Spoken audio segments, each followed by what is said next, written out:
Hey everyone, in this video we have two things that we're going to make. We have the Baba Ghanoush type, different presentation, same ingredients, and the bread that are going to go with it. So, let's start.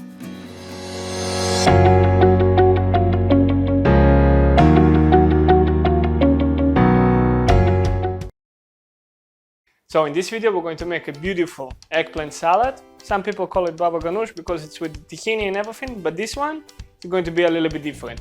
It's going to be like a roasted eggplant with the tahini, but not like blitzed like a hummus type or something like that. It's going to be eggplant pieces, very nice. And we're going to make a beautiful bread to go with the salad. So let's start by prepping the dough. For the bread, we're going to start with a bowl, big one and a small one. We're going to start as usual prepping the starter, where we're going to put yeast, some of the water, a little bit flour, sugar, not salt, don't make the mistake. Mix it and set it aside. Meantime, all the other ingredients for the dough into the bigger bowl. Flour, salt, mix it with a fork, creating a small hole like usual. Most of the stuff is the same one. Water, add some of it, don't add everything at once. If we need more, we're going to add more. And olive oil. When the yeast already nicely puffed, we're going to add it and start whisking it, working it out.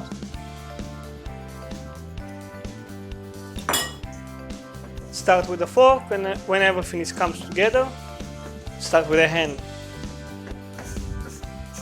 So when the dough actually comes together, and now you can start as usual kneading it, put some oil on your hands, bring the dough to the table and start kneading it for at least 4 to 5 minutes until it actually binds and it comes together very nice. When the dough comes together, create a type of a ball. Nice. Oil and the dough. Cover it with the oil so it's not going to go dry. Yeah. And cover the bowl. Now we're going to let it proof for at least 1 hour before we're actually making the smaller portion of the pita bread and letting them proof second time. So for the eggplant, 2 eggplants, medium to large size. If you want, you can make more. If you want, you can make less. All the methods of cooking with the measurements are in the description below, so make sure to check them out. We have an oven already preheated to 220 degrees Celsius. What we will do, we will cut the eggplant, edges,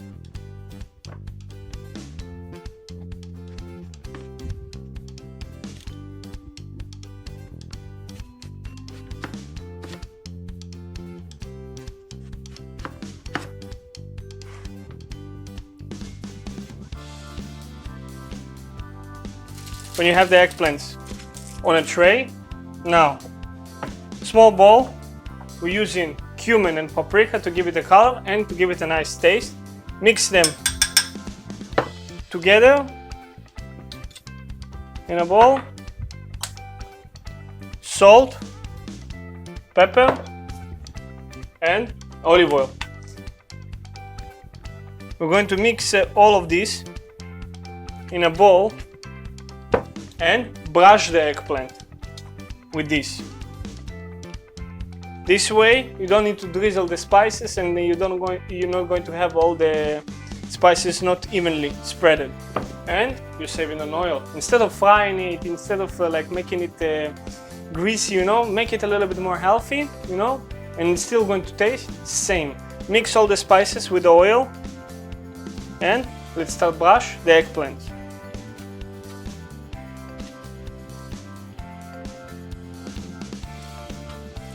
When you're done with one side, flip them over and same. And now, before we're actually going to put it into the oven, we're going to let it sit and let the spices to penetrate the eggplant. The salt bring all the moisture from the eggplant, because we mix the spices with the salt.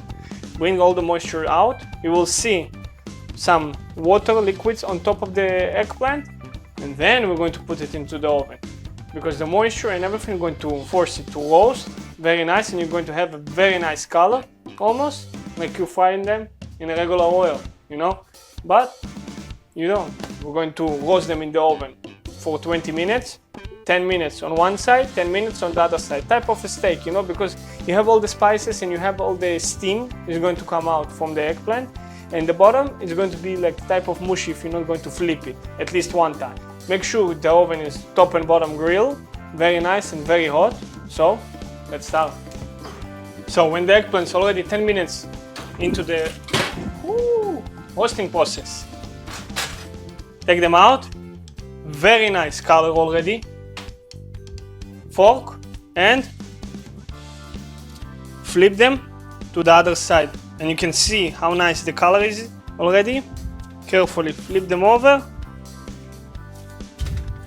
and let's put them back for another 5 minutes. I don't think it's going to be needing 10 because they're already becoming soft. So another 5 minutes, and after that, done. Meantime, start work on the dough and on the tahini. The dough is already proofed, very nice, 40 minutes. So I'm going to take it out, make a couple of balls, and second proof it. What I will do, I will cut it in half and into 3. Take each piece, stretch it, bring in everything together, place it on the table, and roll it. Beautiful. We're going to cover it with a towel or something, so it's not going to dry really quick, and let it proof for another half an hour, 40 minutes. Meantime, let's start work on the tahini. So for the tahini, when you're buying it first time, you want to flip it and let all the sesame butter to come from the bottom to the top. You know, when you flip it, it's the other way around. So because you have all the fats on the top and you have all the sesame butter on the bottom, and you want to make it even when you pour in the tahini and actually making it. So just flip it over, give it like 20 minutes, half an hour before you actually open it and making the tahini. So everything is going to come together. Now we're going to open it and pour it into a bowl. We're going to use very cold water. If you have ice, you can mix a little bit ice with water, because we want to imitate the conditions that we have in the fridge that are cold. You know, because how many times you usually make tahini and you're using maybe room temperature water or not cold enough water, and you put in your tahini into the fridge, and next time when you're taking it out, it's like solid rock. It's like a type of hummus, and you don't want it to become, because then you're going to add more water and you need to add more flavors, because it's not going to be the same taste. You know, we want it to be the same taste from the point that we make it to the point that we're finishing it. We're going to crush the garlic, slice it and chop it with some of the salt. Then we're going to add the garlic to the tahini. With it, we're going to add olive oil. Before actually squeezing the lemon, we're going to press it to break all the citrus pockets inside the lemon and squeeze the lemon juice. We're going to add salt and pepper. Mix everything with a fork, and now we can start adding the cold water.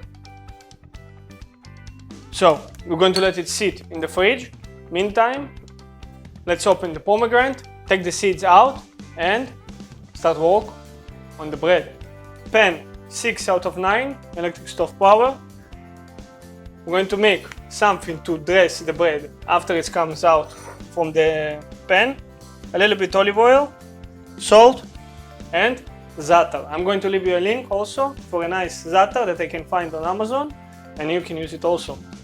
Pan, a little bit olive oil. Out of perspective that we know when the pan is already warm, we're going to touch the lid, and if the lid is warm, beautiful, it's for us. Take the bowl, press it a little bit on the table, and start stretching it. When the lid is warm, let's put it inside. Give it 1 minute and flip it and close it again. Let's take it out. Beautiful. So, put it on a towel and close it. Let it steam a little bit now to have a nice crust. Meantime, same thing. Take the bread and now we're going to let it steam for 1 minute, yeah? And we're going to start brushing them. We're going to take from the first one that we took, brush it with the olive oil, zaatar and salt. And also, if you like this type of content, this type of recipes, yeah, make sure to let me know in the comments below. And if you're not subscribed, there are more recipes to come, so make sure to subscribe and hit the notification bell for the algorithm, you know, to give it a kickstart. So, the bread is done. Now, just time to plate the eggplant.